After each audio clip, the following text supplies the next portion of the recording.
Ang laki, oh. Bentong! Bentong! Tara dito sa likod, pakidala sa likod. Sandali, sandali. Pakita lang natin itsura ng ano. Usa, yung itsura niya. Bentong, kulit. Kulit, kulit, kulit. Eto no, sa may ilalim ng mata ng usa, may ano. Tara dito. Kulit. Ayan o, meron siyang parang ilong. Ano ba to? Parang ilong niya, no? May butas. May butas siya. Tagos. Ganyan pala yung tsura ng usa. Tapos, ayan yung mga paa niya. Ganyan. Yan siya. Ang ganda. Oo, ang ganda talaga. Doon ka, Bentong.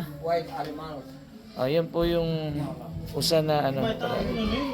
Sa gubat talaga nahuli. Ngayon, ganito po sana.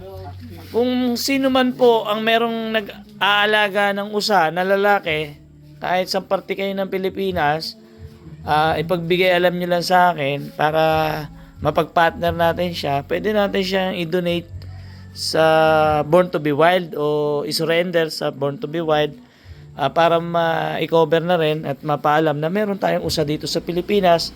At napakalaking bagay po kasi kung merong usa na dadami pa. Kaya nananawagan po ako kung sino po may lalaking usa dyan, makipag-ugnayan sa akin kahit bayaran ko po ng malaking halaga para lang po maparami ang usa dito sa atin sa Pilipinas. Ito po ay 2 years old pa lang. Ang usa po ay mas tumatanda pa ng matandang-matanda talaga. Ano, tara, dala natin sa likod. Oo. Ay mga kasama natin. Kaya si Chupete.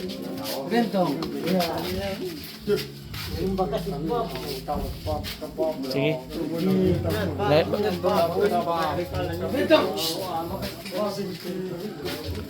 Malamang ka, Bento ka.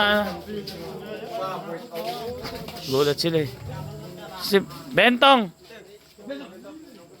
Yan. Dito na lang dyan sa liwanag siguro. O dito sa may bayabas. Ayan, sa bayabas dito.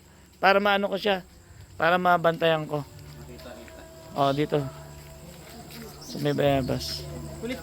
Kulit-kulit dun. Dyan sa may bayabas. Dapat pala madagdagan yung tali. Okay na yan. Okay na siguro yan. Hindi, dito na lang para natatanong ko sa bintana. Papalupot na lang ng maayos Yung dyan. tali, oo. Tatali na lang ng maayos. To si Bentong naman dyan na lang. Oo, patali lang maigit. Yung iikot siya para hindi ano. Yan.